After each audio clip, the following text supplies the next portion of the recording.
supposed to prepare? Well, you did the sermon. I was going to say he prepared better than any of us. I know. Yeah. I didn't do anything. I was hoping he was prepared because I'm not. Oh, well, this will be a short podcast. We're at a lovely pizza place. We are at a great pizza place. You should try it. Okay. All right. Here we go. In 3, 2. Hey, everyone. Welcome to episode 283 of This Is Whole Life. And you heard we were going to be at Monte Gelato, the most fabulous, the most crazy, the most decadent Italian gelato in the United States, according to Ken. And instead, we are right next door to Antica Wood-Fired Pizzeria and Market. We're in front of that one, yeah. We are in front on their, I guess, kind of like their front porch, their sidewalk. They have a nice place you can eat outside, and they're nice enough to let us have a table out front. Out here, and it's actually, this is one of my probably top 5 pizza places in town. Top 5 yeah. in It's Orlando. definitely, it's in my top 3. Yeah. All right. Yeah. Well, I haven't been in Orlando as long as Jeff, but now I have had the cannoli cake because we promised gelato, so we did follow through. We did get some sweet treats, and now we have a pizza coming. So I will maybe next week, if we don't have that pizza till then, I'll let you know what I think.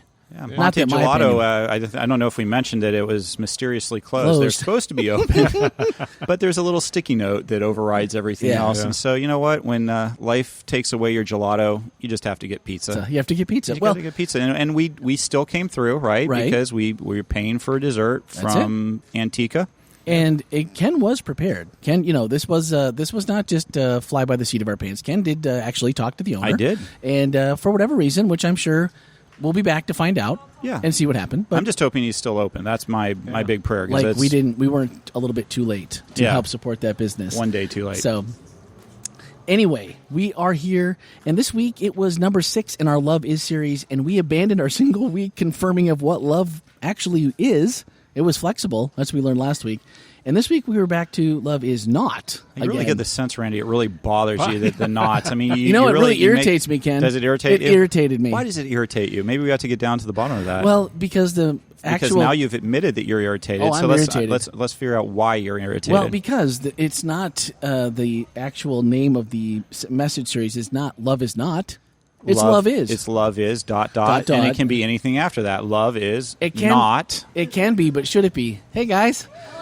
There we have some fans here. Maybe should we take a little quick break and ask them? No. Any questions or any questions or comments from this past week's I just want to know if message? they got dessert on us. Yes. What was it? We did. We came for some. There we go. We showed up for some dinner, but now we have dessert. We're very happy about it. And it's great to see you guys in person. This is fantastic. Yeah. What was for dinner? We had the Angry Goat and the Basil Pesto pizzas. They were delicious. Incredible, we haven't right? been here before. Amazing. So it's how many stars out of 5? 5. 10 out of 10. 10 out of 10. 10 out of 10? 10 out of 10. out of 5. Yeah. All right. And we haven't even had dessert yet, so we can't even rate the dessert, but Right, we're assuming. we're So pending. obviously you're a little disappointed that you didn't get to try the gelato, but this worked out pretty well too, right? Yeah. Yeah, it worked out. I definitely was looking forward to the gelato, and we'll have to come back. Yeah. We'll come back. That was a great save. What those of you in the podcast couldn't see was a dessert was dropped and snatched out of the air. It was impressive. Yeah. It was like That was ninja actually moves quite right good. there. It was pretty impressive. If you need an acrobat at your next party, if you need an acrobat or like a juggler, I guess, you can call me, and I'll be there. Yeah? So we should actually have you guys introduce yourselves to the listeners. So just go ahead and give us your names. Okay, so my name is Razan Maxon, Razan, Razan. It's a unique one, I know. And your wife? This is my wife over here, Cecilia. I'm Cecilia Maxon, the wife. And I'm Rachel. I'm just a friend and roommate and, Part of the family. part of the fam bam. Part of the family. This, Nice. they sit behind me almost every Sabbath at WholeLife Church, and they're just so fun because I can always count on At them. early service where the party's actually at. Yes. There That's we go. true. See? That's true. I appreciate you hyping that because first service is not as well attended as second service, Right. and yet you're right. It's where the party is at. So, And they do actually sit in front of you most of the time. do they? Yeah. Well, while you're preaching. That's true. Thank you. You're a good point. Good point. But when I'm seated, So they're not on the stage? I was like, am I missing something? I just wanted the audience to get clear on that visual. yeah, there you go. I appreciate you helping that out. So tell me what was your big takeaway from this last Sabbath what was the big takeaway from the sermon? The sermon, by the way, in case you didn't remember, is on not being irritable. Not being irritated. Anything that jumped out at you, or any questions you had from it? Or did it help in your marriage? Marriage is great, guys. Well, the one thing that I really took away is that you got to remember that sometimes when you see somebody acting in a way that maybe you wouldn't be acting, if you pictured yourself in that situation, you have to remember that maybe they've been in an irritable situation, or they've just encountered someone who's very irritating. And we all handle that a little bit differently, and we could be catching somebody at a low point, but that doesn't define who they are. So you have to find that grace and forgiveness inside of you to kind of be like, listen, I don't know what's happening in your situation right now. I can tell that it's difficult. And kind of like when you're in traffic, when somebody cuts you off, you say, you know what, I hope you get where you're going, and that Jesus makes it so that you get there safely, and not, hey, why'd you do that? You're a good man. You know what I mean? Yeah. You're a good man. That's what we try to think of every time in traffic. traffic. My wife here knows. Like, we'll be. I have terrible road rage. I am also this sermon was right to Cecilia's heart, because I just am very quick to anger a lot. And I work in medical billing, so I have elderly patients calling me, and they don't understand how anything works. And so I have a lot of patience, I feel like, in my job. And then once I'm done.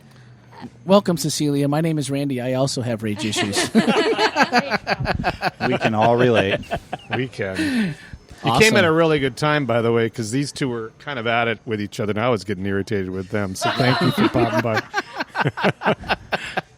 We were just talking about irritation. He's irritated. Oh, I was a little irritated because the name of the message series is Love Is, but we keep talking about what love is not. Right, so that's just a pet peeve. It's a little, don't I be mean, we're irritated. just defining boundaries, right? You got to get the lines where love is. Next week's podcast, we will have a new host coming next week. Razan, was it? Razan. Yes, it'll be 15 with Razan next week. So tune in early, and he will be taking over for me. I really like you, Razan. You can. Nice seeing everybody. All right, you so much. Thank you guys for stopping Take out. care. All right. Well, see, now maybe Razan, we're going to have to keep him in mind when we have an opening here, or we need somebody for backup, because, if he's not getting irritated, that's probably at least a step in the right direction. So, all right. If you listened to the episode last week, you already know all the details, and we've covered those. But I'm just, the smell. I think the smell here at Antica might be better than the smell that would have come out of the door of the gelato place. Well, we'd have gotten both. We would have gotten both. Maybe that would have been true. What we can say though is it's better than the smell in the studio. Yeah. Well, three dudes in a studio don't smell as good as this. I was just going to leave it there. Let's go. Let's move on. All right. So about that sermon. All right. So we already know, and we've already ascertained that Randy can be irritable. And I wanted to start off by saying that being irritable and continuing until we are good and irritated. Right? I mean, it doesn't usually stop. It usually escalates. It seems like such a normal human emotion and reaction, like swatting a mosquito, scratching an itch, sneezing. It's something I just do, or clearing my throat, as it happens when you're on a microphone, when in the most inopportune time. It just happens. So it's like is this just something the body does, like a natural reaction, an involuntary reaction to our surroundings? Is that true? Yeah, I definitely think so. And I think from a psychological side of things, Jeff would probably be more qualified to talk about that than I am. But I think it definitely is a natural part of our life where I don't know very many people who don't ever feel irritated. Yeah. There are those who feel irritated less often. Yeah, probably. Well, I think it's actually part of our body's reaction to anything that's uncomfortable or on in a sense, it's not normal, something that we're fearful of or something that we're not understanding. It's just part of how we react. We all react differently, by the way. And but even irritation in itself is a natural response. So if that's true, then what is our appropriate reaction that will somehow, I don't know if replace is the right word, or if it lessens, if it corrals and just kind of holds in limbo until we get a chance to get a, kind of calm down and cool. What's the appropriate response if we're irritable? If we're trying to be better at it, we're wanting to be more forgiving, more loving, more, not making people feel the attack maybe of our irritability? Well, Ken gave 10, actually. It was 10, right? I think it was 10. 10 pieces to that, which I thought were really extremely helpful. Although the one that I really thought was extremely helpful was the ability to, first of all, just give pause to kind of find the meaning of what's going on. And then the other part was the reframe. I thought that was good. I love the fact that you said chew gum, which I thought was clever, but I was going to have my wife change the slide or ice. And I'm not going to lie to you. Somebody smacking gum will get me irritated as much as ice. So I actually thought about taking that off, but I actually used those suggestions. 8 out of those 10 came from an article that I found on a website called verywellmind.com, and those are really well researched methods for dealing with irritation. I think the thing that we need to remember about irritation, when Paul says that love is not irritable, what he's really referring to is acting out on that irritation. That's what he's really trying to point out. I would love if anybody can tell me the secret to me not feeling irritable when somebody starts smacking gum in my ear or chewing ice. Chewing with your mouth open, that's fine. Yeah. I would love to know what it is, but what I have to deal with is what's my response to that. How am I going to respond to that? And if if your skin is irritated, when I was about 10 years ago when I was training for a triathlon, my skin would get irritated from my shirt that would rub against my stomach while I was running. Oh yeah, and so. One of the things I just realized was I needed to get a different kind of shirt that wasn't going to do that. And there was other options out there as well to take care of that. But what the irritation told me was that something was happening that was causing damage to my skin, and I needed to do something about it. And I think we need to look at irritation that way. Irritation is a signal that something's not right, and that something needs to change or something needs to be addressed in our life. And so when we're feeling irritable, we need to really think about, is it really the traffic that's making me irritable? Or is it that I haven't gotten enough sleep last night? I've been having issues in my family, and so this is the place where I can yell and be upset inside of a closed space where people may not judge me or hear, and I'm able to take my frustration out there. Is that what's going on, or is there something else? Sometimes it is genuine. You just don't like being cut off in traffic, and that's what it is.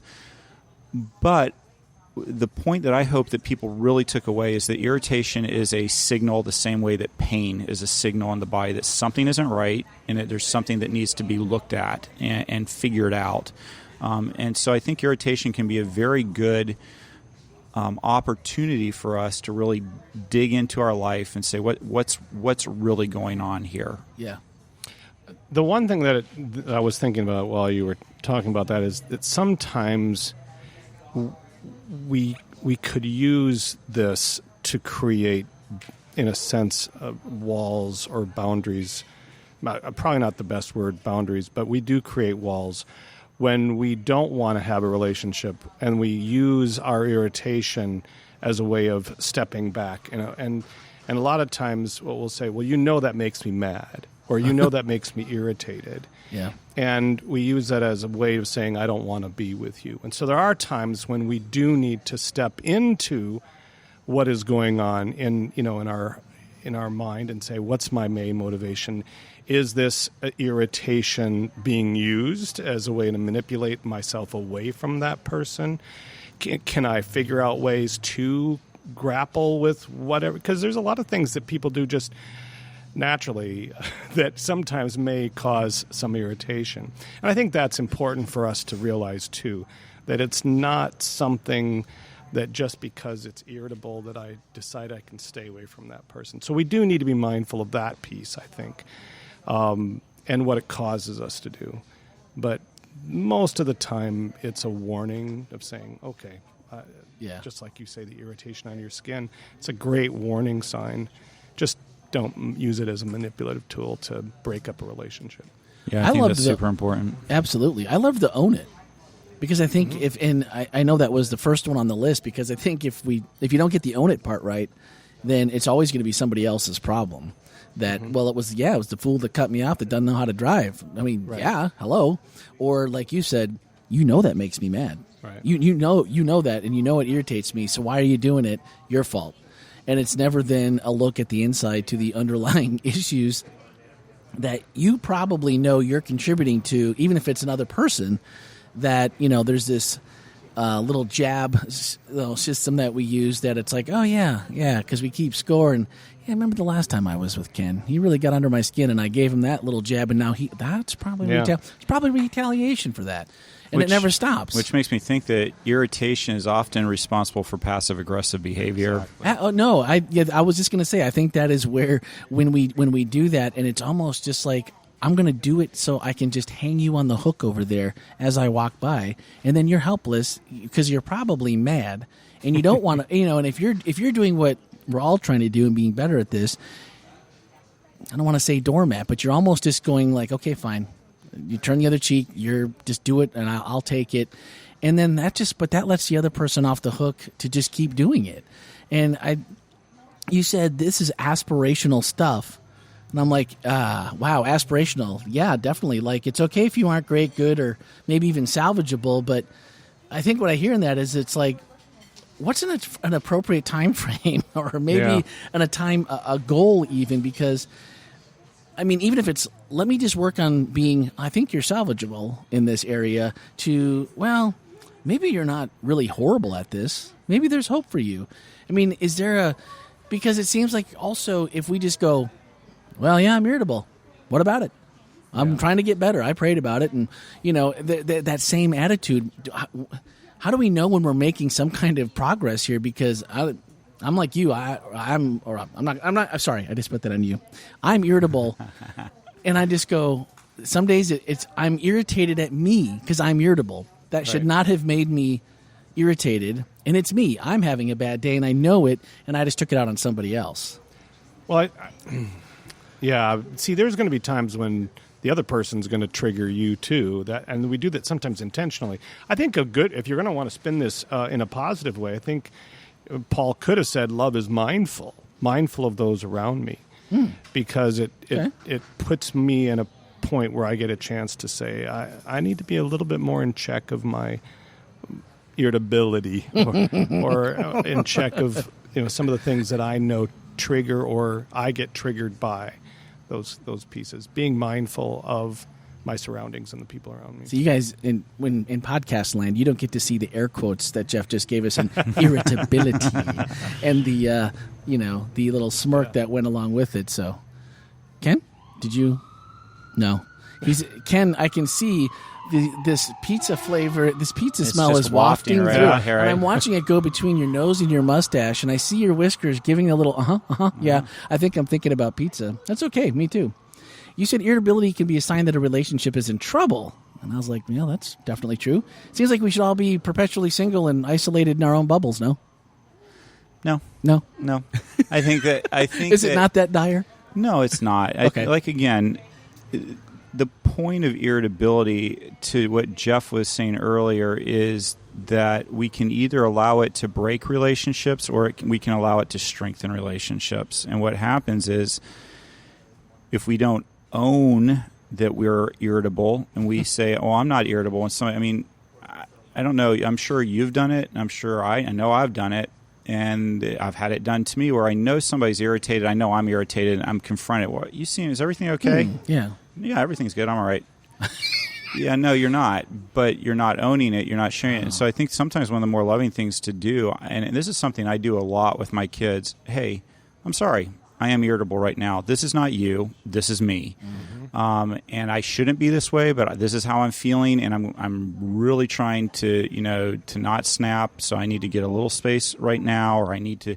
And so I think that a lot of times particularly for people who are in positions of authority, whether that's a parent or a pastor Good call. or whatever the case may be. We're afraid to admit when we are not behaving well. Yeah. We're afraid to tell a child or somebody that's quote unquote under our authority. We're afraid to admit that we were wrong. And so in my experience has been it's just the opposite. When you own it, when you say, hey, this isn't right, it is how I am being, and I'm sorry, I am working on this, there's a lot more grace and forgiveness out there when people know that you know that things aren't well. Yeah, parents, but that's hard. If you're hearing that is a really key piece. Your kids need to understand that it's not all, because every child will take that and own it themselves. Yeah. I made mom mad. I made dad angry. And the parents, you being able to name your own irritability and then call it out to the child that's next to you and say, you know what, this isn't you. This is daddy or this is mommy. And that's a huge, huge piece. That's a positive part in mental health, no? Yeah. I mean, for how we would teach our kids? Yeah. Mm-hmm. Yep. And I think that when you do that, you're starting a modeling program that will help them be a better person themselves. And so I would just say that something must have happened behind me, but Randy's looking. That's my cannoli cake she just stepped on. now whose noses and mustache is twitching there? Oh, so, man. But the thing about it is that as we go ahead and just admit that your cannoli cake was stepped on and you're feeling irritated now, yeah. But as we can own what we're feeling and tell our kids, hey, look, it just makes a huge difference in their life, and it makes a difference in our life because our kids shouldn't think that we're perfect people. Because once we start putting ourselves up as some sort of sign of perfection, that's when our children will someday realize that we've lied to them all the whole time. And it will be not what we would want it to be for them. So I think it's really important that we go ahead and own those parts of and it, like you said, it's modeling too, because it gives the child the opportunity to realize, oh, this wasn't me, and then they know when it is them, and they get a chance to say, okay, yeah, I can feel comfortable. It's a safe place for me to be able to admit when I'm at fault or when I'm wrong and when I'm irritable or when I have a bad day or something. Yeah. So absolutely. Okay. Now, did you see the look on Daddy's face just a minute ago? Did you see that? Did you? Yes? Yes. Okay, did you think Daddy was upset with you? Uh-huh. It's okay. It's okay that you dropped my cake and stepped on it, okay? Yeah. So it's not you, it's me, okay? Okay. See, that worked out really, really well, didn't it? And I bet you felt okay, too. I'm all right. I mean, it's only cake, and I'm heavy enough. I'm fat enough. I don't need any more. Whoa, you reframed. Totally reframed. And I'm pretty sure they have more inside, Yeah, so we'll it's figure it okay. out. We'll figure it out. And I don't think her actual heel actually stepped on the actual so cake you're gonna- itself. It's all good. It's all good. Yeah. See? Now we're good. I could tell that I'll she be was honest upset. with you. I've had Yeah. people step on things and Eat it anyway? I'm just 5-second rule. I'm not- totally okay. not. Yeah. I'm totally cool with that. We're in a completely different area now. Yeah, no, aren't we though? just not okay with that. No, see, That irritates that's them. irritating. No, you have no idea where I've pulled pizza from. So. Yeah, but that's pizza, right? Yeah, Like, come on, exactly. you can't waste pizza. No, I think that's part of being outside and just being in the fray here.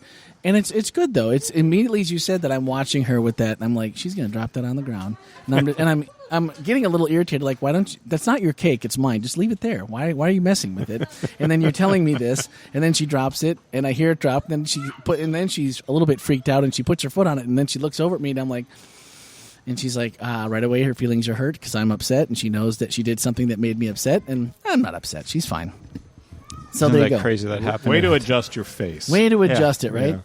So, and that really plays well into our next point. And I loved, Ken, the idea about Cain's sacrifice, because growing up, like you said, it was always that it was, well, God doesn't like produce or vegetables, right? And, Which I was okay with at times, I'll be honest with you. I was like, okay. And God doesn't like this stuff. My mom said I was the only vegetarian that didn't like to eat vegetables. She knew. I mean, I'm down. There's a reason that I really like to frequent Greek places because I'm all about the lamb. So, Yeah. there's that. But I just never considered it that he just brought stuff. Yeah. And then I think, a lot of times I will, especially in summertime, I'll wear shorts to church, and that bothers people, and I know it does, and I don't do it to tick anybody off, but there's mornings when I get up for church where I'm just like, I'm going to be comfortable today.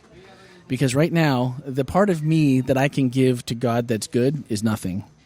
And right now, one more thing that irritates me is not going to put me in any better position. And the best I have is what little bit of good there is in my heart that I can bring and be happy and hopefully get some perspective that's going to make a difference, not only short term, but long term.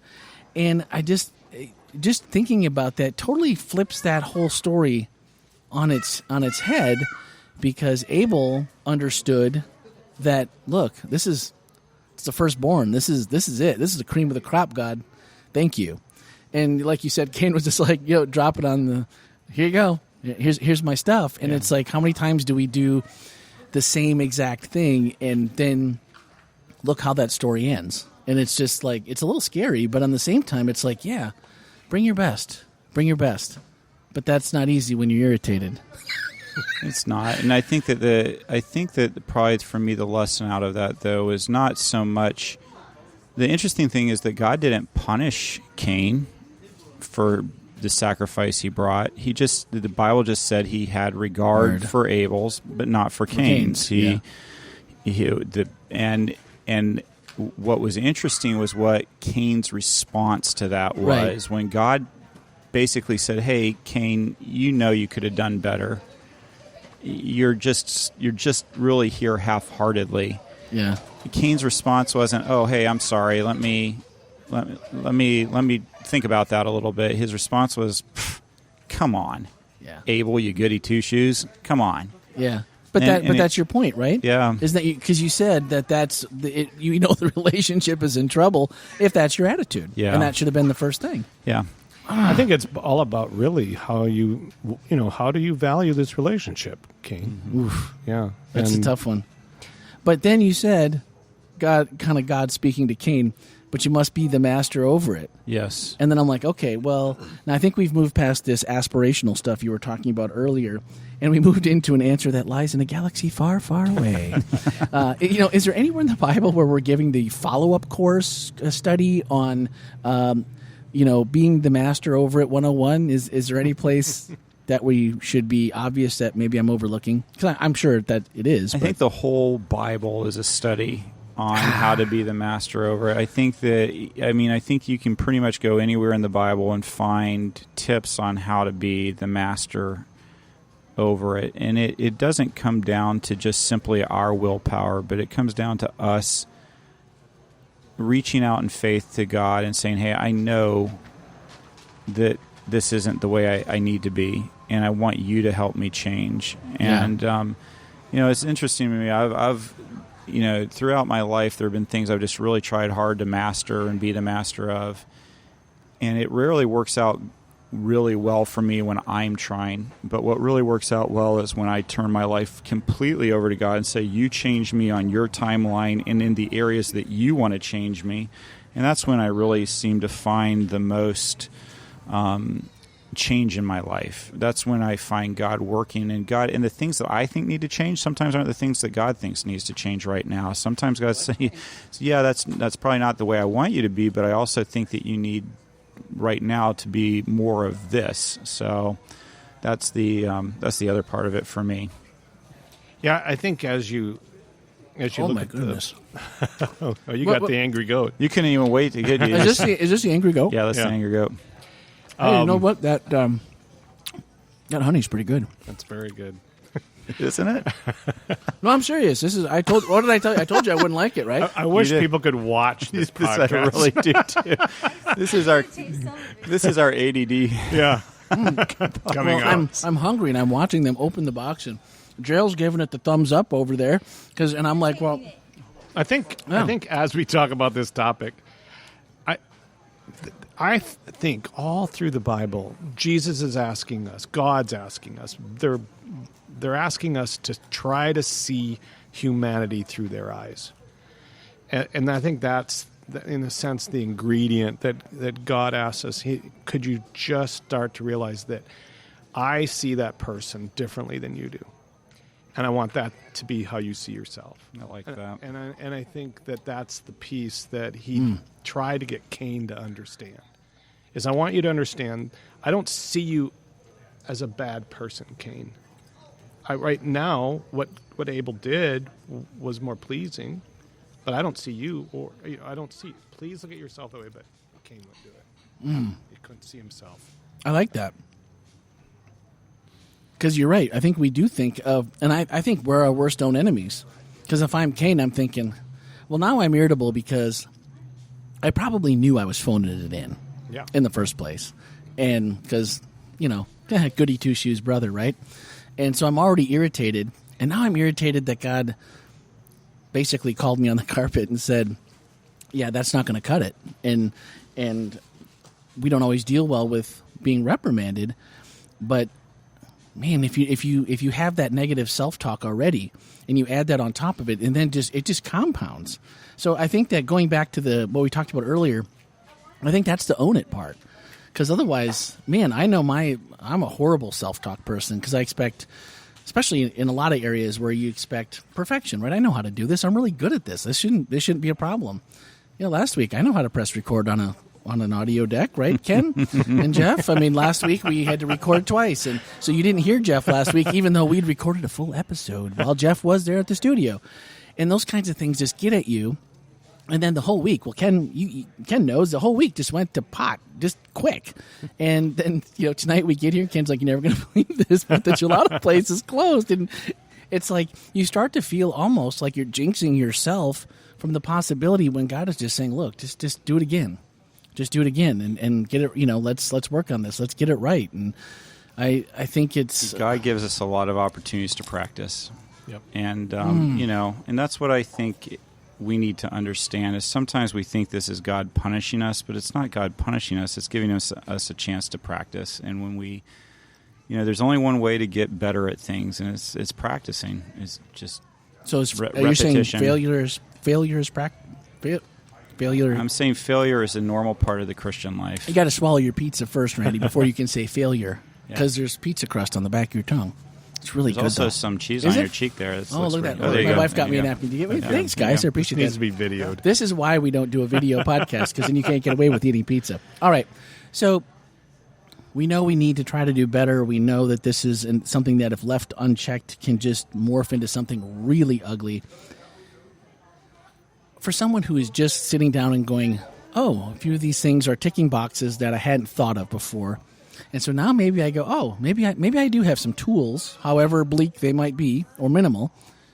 I need to start somewhere. What's the best advice we can give someone who has struggled a lot with irritability to just put one baby step forward to get started? I think it's going to go back to that list. I would just really encourage people to look up that list, and I'm sure we can put that in the show notes, right? I will put it in the show notes, yes. Good idea. Go to that list. And the other thing that I talked about at the end of my sermon a little bit was seeking professional help. If you are angry all the time, if you are constantly irritable, it can be a sign of a lot of different things, but some of them can be medical issues in your life. You could have sleep apnea that's causing you not to get enough sleep at night. It could be that you, it could be so many different things. You could have a hormone imbalance in your life, and sometimes there are some things that you honestly that require medical attention to correct. If you're feeling chronic pain. Oh, that's true. That can cause irritation in your life. I mean, if your back is constantly hurting, it's hard to be in a good mood. No, for sure. When that's going on. And so I think that sometimes we do people a disservice by just saying, well, just cheer up and have a good attitude. It's, but it's just a little difficult if there's parts of your life that are just going in a bad direction, if your job is not satisfying, if you're in a marriage that's struggling, if your children are going through difficult things, those can all be things that really make it tough to keep a good attitude. And it's not an excuse to not But what it is it's like, hey, let's have some understanding. Let's go ahead and understand that those things could be some real things. And so sometimes the right thing to do is go see your general practitioner and just tell them I'm just feeling severe irritation all the time. Any thoughts for me? I mean, and talk about it with the medical professional. Maybe you know that maybe it has something to do with your children are going through something difficult, or your marriage is going through difficult, or maybe it's work, whatever. Well, maybe that's the time, if you can, to go see a professional counselor and talk it out with them and try to help get that professional help. I firmly believe God's put all these people in our lives for a reason, that they're there to help us. And the same way that you go see a doctor if you got COVID or got the flu, sure, you probably ought to go see a doctor if you're constantly feeling irritated and you've tried the things that are on that list and it's just not making working, any difference. I think that's really something that you ought to do. And I think that all too often God puts the professionals in our life, and it's like that, old joke about the guy that's drowning and he prays to God to save him, and a boat comes by and offers to let him in. He goes, nope, God's going to save me. And then and then another boat comes by, and then a helicopter comes by, and each time he's like, no, God's going to save me. And as the joke goes, when he gets to the pearly gates, he says, God, why didn't you save me? And God said, well, you won. I sent you 2 boats and a helicopter. I mean, but sometimes that's the way, that joke is there for a reason, because so many times that's how we behave with God. We are like, no, I've prayed, God, give me the magic. Yeah. Give me the magic. I don't want to actually do the harder work of doing that. So I think that's just something that we probably ought to think a little bit about. And again, if everybody normally feels irritation is a normal part of life, but when you're constantly feeling it, that's not normal. That's not normal to always be irritated, to always be angry. That's not normal, and it's not. But if that's how you're feeling, that's where you're at. That's not you being beat up for feeling that. That's just, I want you to know that's not how you should be feeling, and go find that professional help that can help you. Yeah, therapists and psychologists and doctors, medical doctors, they all have markers that they look for. That's what they'll ask. How long have you been feeling this way? Those are all key, and they're key pieces, whether it's a chronic issue, an acute issue. So, and these are things that you could probably answer yourself.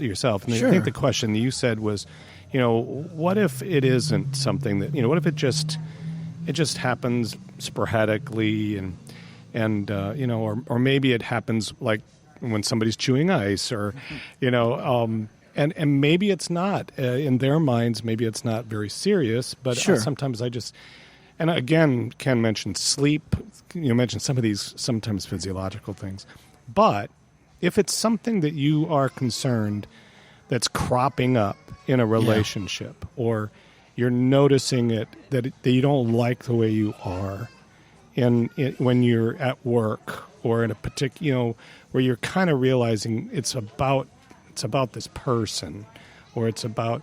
I really do think it'd be a really good time to assess, and we talked about this is in the series of Love Is. Sure. It to assess your level in terms of looking at your tolerance level, and then saying, okay, is there something going on in this relationship, and that is triggering something within me that I don't like? Yeah. And that's why I think when we talk about love, acceptance, and forgiveness, those are real pieces. Sure, absolutely. And so there may be something that needs to be brought up in terms of a resolve, in terms of forgiveness, in terms of maybe it's just.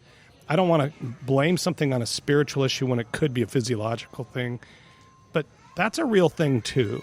Yeah, so and I think it's habitual. Repairing I think the relationship. If you get to be where you grew up that way, and you were constantly bombarded with it, with people that were irritable, or people that yelled all the time, and they gave off that vibe. Whether it's like, well, I don't know why you took it that way. That's not the way it was intended. There's those that come too, but you see a lot of people that, just like any other kind of problem that you just don't seem to have a handle on, a lot of times it can just be that knee-jerk reaction to it could be things. anything, right? It could, but that's why you need to know. Especially today, We look at the political landscape. We look at how we are doing in our society, in our culture.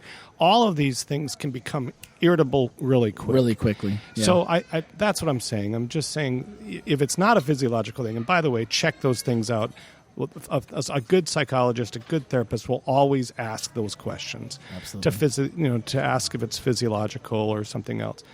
But there is a side of this that we write people off way too quickly because of something that we've manufactured as irritability within ourselves. We can't forgive them because they're a whatever. I'd like to think that at WholeLife Church, I would like to think that for overall the people that I know and that I'm friends with at WholeLife Church, that there's really not a stigma about this.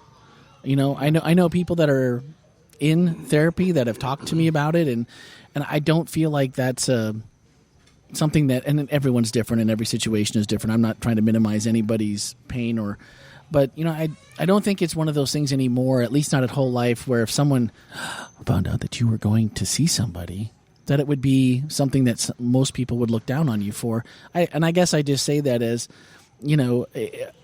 a warm invitation to WholeLife Church where, everybody's welcome. And if I would hope that we would be able to help lift each other up when we go through these situations and be positive about it. The other thing that I'd hope that we have at WholeLife, and that I have noticed, and I think that we do, is when we are irritable, that we're able to talk to each other about it. Yep, and absolutely. Just say, hey, look, I mean, Jeff will tell you that, at staff meetings, I've said, hey, chewing ice really drives me nuts. I'd really appreciate it if you didn't. It's not fair. It's not right. It's just, it is what it is. Yeah. The staff have been very kind to me with that.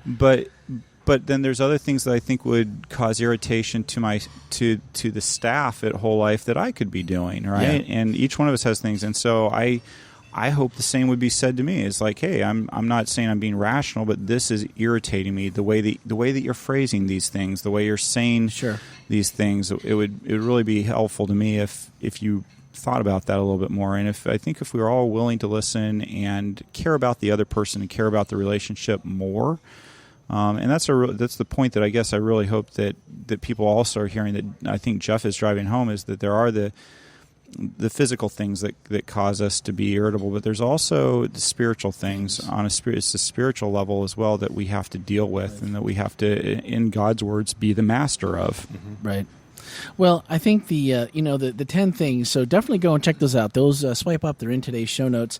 And then one of our WholeLife reflections asked, what steps do you take to resolve irritability? Are there more steps you need to add? And I think that last one was rhetorical. I don't think that anyone doesn't have more steps that they probably need to add, except maybe my mom. Mom, if you're listening, I don't think you need to add any. All right, what steps do you take to resolve irritability? And, part of it, I think the biggest thing I've learned is it doesn't matter how I feel. It doesn't matter how it may seem. What was the word you just used when talking about, I know this may not be rational to you, but this is how I'm feeling, and to be okay with that, even if you feel like this is completely crazy. Why would anyone? Yeah. And so for me, that's been a hard part for me to internalize and go, it doesn't matter. It's bugging them. Let's just not do it. And not everyone likes to play the game, and sometimes it's fun, sometimes it's not. So let's just take them at their word and not do it. Right. And that's a hard one to not only put into place, but sometimes it's just hard to remember. Oh yeah. Like, oh man, I really didn't want to do that, and now they're mad. And now they don't want. Now they want to talk. Now I'm going to have to at least send a text message and go, I know you're mad at me. You don't have to respond, but I'm sorry. But even on that side, I think it's that assumption of good intent that when we've talked to somebody, if somebody's chewing ice around me, they probably aren't doing it to drive me nuts. They like chewing ice, and they didn't think they didn't remember. It's not a big deal to them, and that's where I have to say, you're not doing that on purpose. And so I'm not going to let my relationship with you be ruptured. I'm not going to let something that unimportant. And sometimes there are important things too, but I'm not going to let that get in the way of the relationship. No. And that kind of goes actually to, the Bible doesn't talk about reframing. It doesn't go there, but it does talk about judgment. Yeah. And I think that's a key piece to getting our judgment in check, because we go to the judgment piece real quick. Man. Yeah. It's very easy for, while you're getting irritated, to say they're doing that on purpose. They're doing that just to irritate That seems like the default. Right? Oh, my goodness. All right. Well, if you have anything that you can add to this conversation, 407-965-1607, as always, is our text and voicemail. Would love to hear from you. Or podcast at WholeLife.Church. And our final thoughts were from the closing to Ken's message. He said, irritability is a stepping stone to broken relationships. And I think we've established that very, very well, both in message and today. And that's why we need to own it and ask for God's help in ruthlessly eliminating it.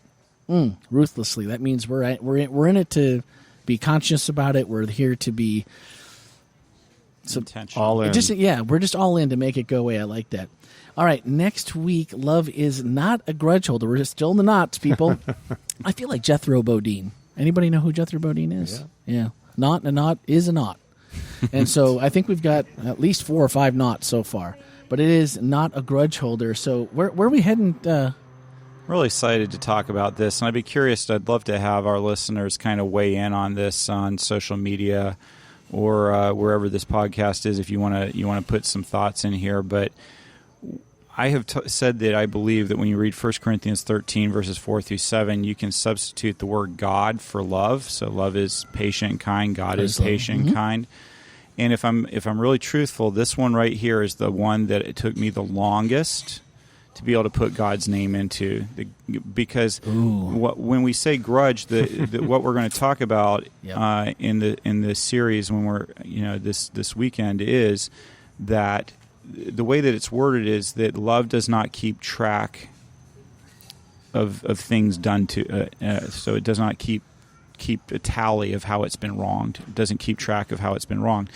And for a long time in my life, that's not my view of God. And I wonder how many people out there also have a view of God, that God is very carefully keeping track of all the ways that I have wronged him. So my question for those of you out there in podcast world is this. So can you really substitute God in for God is love? Is that true? Does God really not keep track of how he's been wronged? I mean, if I ask for forgiveness, I think most Christians are going to agree that if we ask for forgiveness, God wipes out that. But what if I don't? Yeah. Is God keeping track then? And so I'd love to hear what people think about that, because that's where we're going to run with that. I don't think in this week's sermon I've decided I don't think I need to prove the point that we shouldn't have grudges. I think we all kind of get that. Yeah, maybe we might want to talk a little bit about what to do if we're struggling with that. But what I really want to focus in more is, but who is God in this? Does God keep track of the things we've done wrong, and what does that mean? All right. So now if you send a voicemail or a text or an email, I will make sure those get forwarded to Pastor Ken before. And if you, who knows, it may be like Q&A during the message as we bring up podcast questions during the message this week. So I want to say thank you to Monte Gelato. I don't know why he had to close. Hope everything is okay. And we wish him all the best if you're listening by chance. And of course to Antica Wood-Fired Pizzeria and Market. The pizza was delicious. My fingers are a little sticky, so I'm not touching any keys here.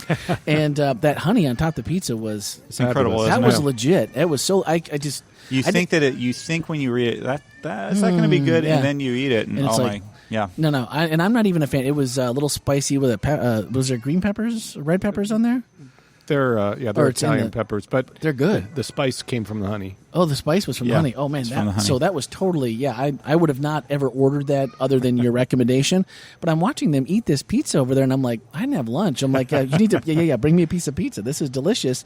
So, Gerald, come here. Come on.